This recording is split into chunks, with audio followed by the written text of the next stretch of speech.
En los últimos años escuchamos varias historias relativas al desespero de muchos durante la pandemia, sobre todo a causa del confinamiento. Pero también escuchamos muchas otras sobre el inusitado incremento de tiempo que aquello supondría en las vidas de otros tantos. Este fue nuestro caso. Así pudimos concebir, escribir y grabar las últimas temporadas del cine que llevamos dentro en un cortísimo espacio de tiempo. Y en realidad, por afinidad, aquellas 2 temporadas devendrían una sola, y no dividida en 2, sino en 3 partes, puesto que la segunda constaría de 2 grandes volúmenes. La primera de estas partes, cuyos recuerdos aquí recogemos, iría sobre los temas conductores arte y religión, 2 disciplinas vasocomunicantes que siempre albergaron las cuestiones que más afinidades despertaron en nosotros, y no solamente por formación, sino por una enorme fascinación. Este indecible misterio que emanando de ambas termina sobrecogiéndonos, no podríamos obviarlo de ninguna manera. Primero, cuando ves una película en que su protagonista se pone a pintar, no solamente te contagia, sino que religiosamente tienes que ponerte tú también sin poder refrenar tus impulsos y más animales instintos, los creadores. Y segundo, por otra parte, la probada capacidad que contiene el cine para reflexionar aquellos fenómenos que no pertenecen propiamente a los foros de la lógica y de la razón, su capacidad para llevarte más allá de cualquier tipo de límite. A nosotros nos acercaría exponencialmente a la devocional investigación fílmica correspondiente. 2 temas, 2 asignaturas, 2 cuestiones que, como líneas que discurren paralelas, curiosamente en ocasiones terminan superponiéndose, y precisamente ahí encontraríamos nosotros el meollo, el corazón de esta penúltima temporada. Desde septiembre de 2021 mucho ocurriría. Desde que viesen la luz los vídeos de la temporada que en aquellas fechas así estrenábamos, muchas películas más se estrenarían abordando cuestiones similares que a nosotros nos hubiese encantado haber podido incluir como referencias. Algunas tan precisas y concordantes con nuestras intenciones como aquella maravilla de Lasse Hallström, Hilma, por ejemplo. Pero a todo nunca podemos llegar. Los humanos somos demasiado finitos frente a una realidad que no logramos comprender en nosotros mismos en su totalidad, mucho más extensa que nuestro propio ser y extensión temporal vital. Y de hecho, no solamente tenemos una vaga percepción de ello, sino que somos bien conscientes de nuestros límites humanos. Uno de aquellos esenciales aspectos que nos define como especie es precisamente el hecho de que podamos tener altamente presente, casi todo el tiempo, el conocimiento tácito de nuestra natural mortalidad. Además, sin dejar de considerar la cortísima fecha de caducidad con que venimos marcados al nacer. Inexorablemente mortales cuando ciertamente sea el más allá el que más nos atraiga. Respuestas respecto al infinito y a la eternidad que ciertamente nunca terminen de saciarnos del todo. Todas estas dudas, todas estas preguntas, de uno u otro modo, empezarían a ser abordadas en esta temporada del cine que llevamos dentro. Sin embargo, en la siguiente continuaríamos debatiéndonos en términos similares. Hablar del infinito, lógicamente, conlleva mucho tiempo. Pero también sería en la sexta que terminásemos definiendo formalmente lo que quedase de canal.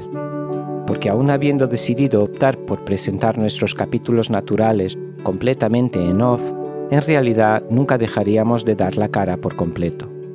Nuestros 7 rarezas nos permitirían cada 15 días seguir haciendo levitar nuestras cabezas, enseñando así a nuestros seguidores quienes seguíamos estando detrás del cine que llevamos dentro, tocando así con nuestra humana expresión todo espectador.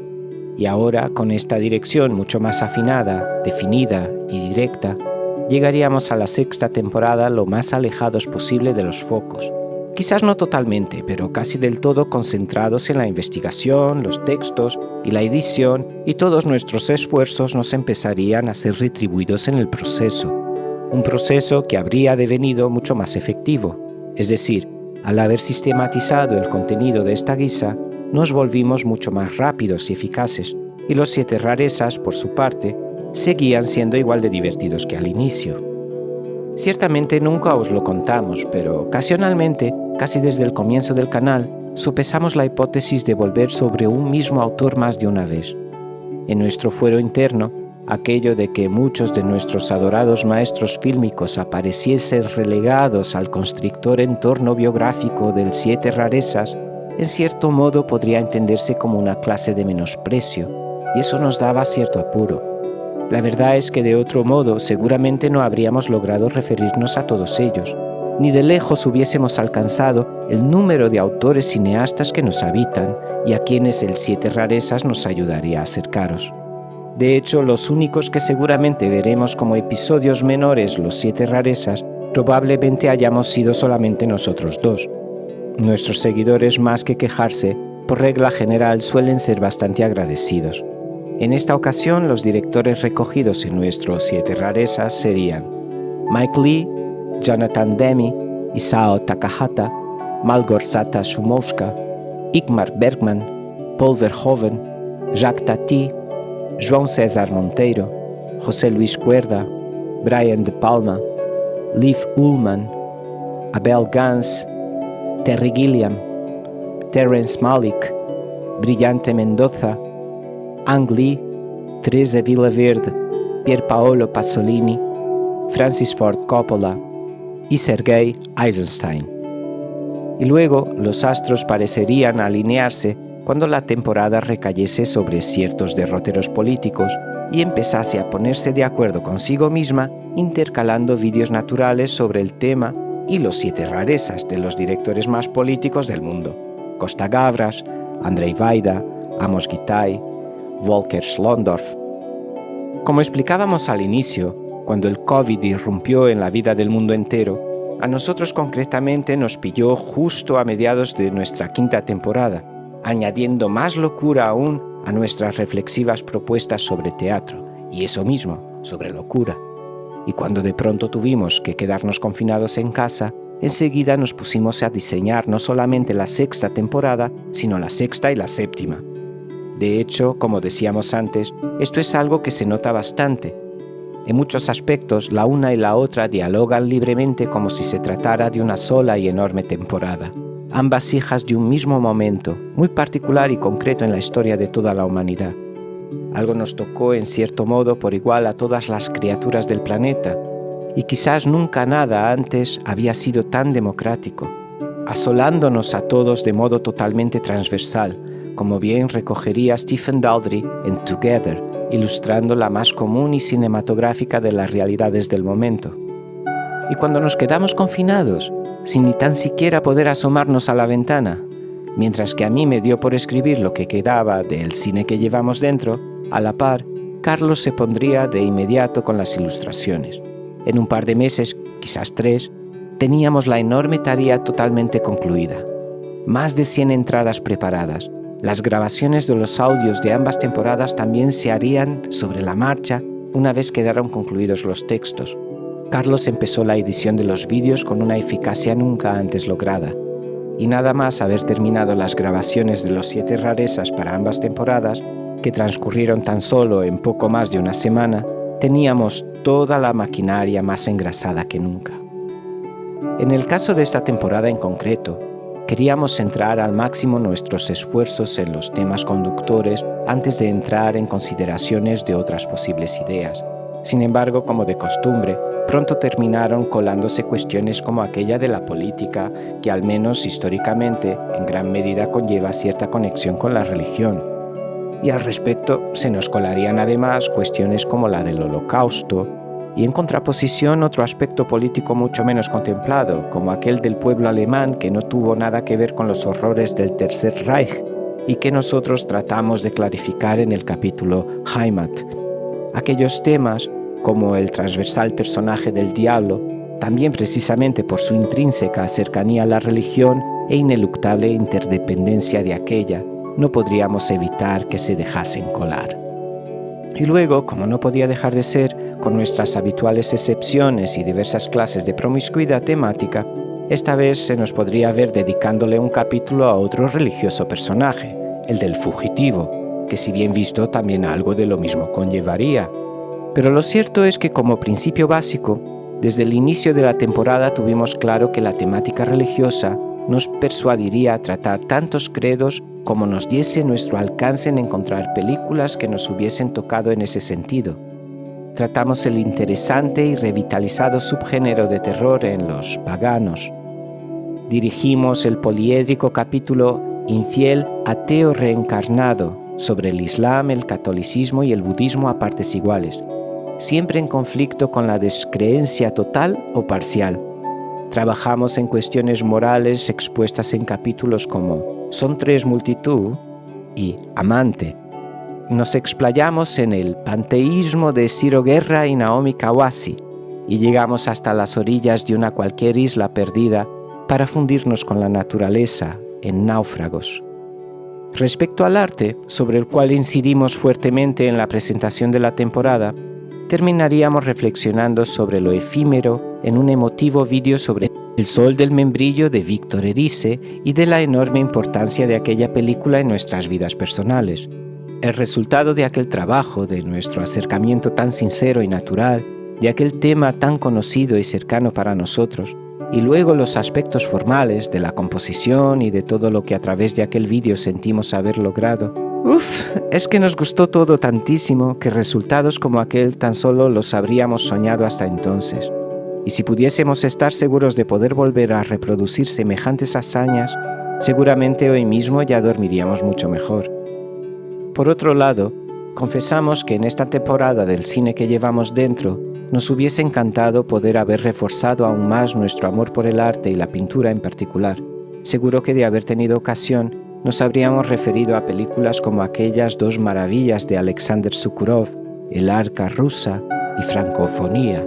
Nos hubiese encantado visitar más cuestiones adyacentes al mundo del arte, como por ejemplo hacia aquella película I Shoot Andy Warhol de Mary Iron, o aquella otra cuyo suelo religioso se alzaría a través de un pionero cambio de sexo, el que refleja La chica danesa de Tom Hopper, que para más señas también era pintora. Hubiésemos estado en la gloria sumergiéndonos en extraños biopics como Big Eyes de Tim Burton, pero a todo no llegamos y visto lo visto, a nada de ello nunca fuimos obligados. Sin embargo, nos deleitamos hablando de cine plásticamente concebido como lienzo, como en Todo lo que es verdadero es hermoso, y en Pintura en movimiento, para la cual recogimos películas que tratarían de emular en celuloide a grandes maestros pintores de todos los tiempos. En nuestra adorada aproximación al cine de animación, nos acercaríamos a los grandes pintores, cine llevado a cabo con gran controversia autoral cuando allá hacia el inicio del siglo XX se estuviesen patentando prácticamente todas las técnicas de rudimentarios efectos especiales. Algunas de aquellas películas, aunque pudiesen considerarse de acción real, usaban tanto de los avatares del cine de animación que así no podríamos dejar de considerarlas. Nos detendríamos en el cine de animación clásico con cine pintado y haríamos un extenso recorrido por los mundos del stop motion de la República Checa, centrándonos en los dos Jiris, Jiri Barta y Jiri Trink.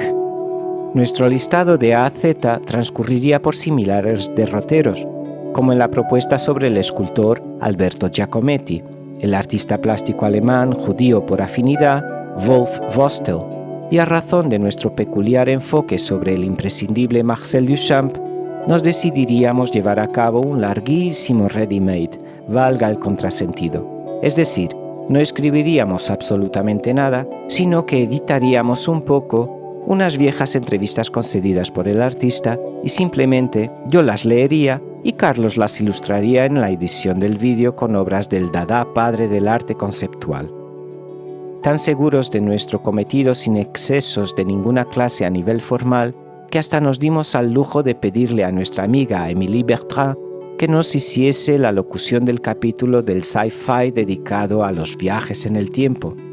Detengamos un momento el tiempo, como en aquel viejo capítulo de En los límites de la realidad. El otro de esta sección de nanas, aunque más de pesadilla que otra cosa, sería el perturbador La nueva carne. A modo de fotos envueltas en dorados y barrocos marcos, no podríamos dejar de poner en destaque las fabulosas ilustraciones de El sol del membrillo, La nueva carne, Heimat, El diablo, y la de Juana de Arco, aquella que ilustraría uno de nuestros más religiosos capítulos de toda la temporada, aquel sobre las vidas de los santos, hagiografía. Esta sí, desde cualquier punto de vista, había sido la más completa y más perfectamente concebida temporada del cine que llevamos dentro. Reconocemos que no habría destacables anécdotas de rodaje, puesto que aparte de los 7 rarezas, los habríamos ido erradicando lenta y paulatinamente sin que nadie se hubiese dado cuenta de ello. Y obviamente, los exabruptos durante las grabaciones de los audios no serían significativos ni dignos de mención, pero por otra parte, estábamos inevitablemente llegando a la recta final. Con la siguiente temporada ya en la forja, en la mesa de montaje, solo podíamos esperar la más redonda de todas nuestras temporadas, la última.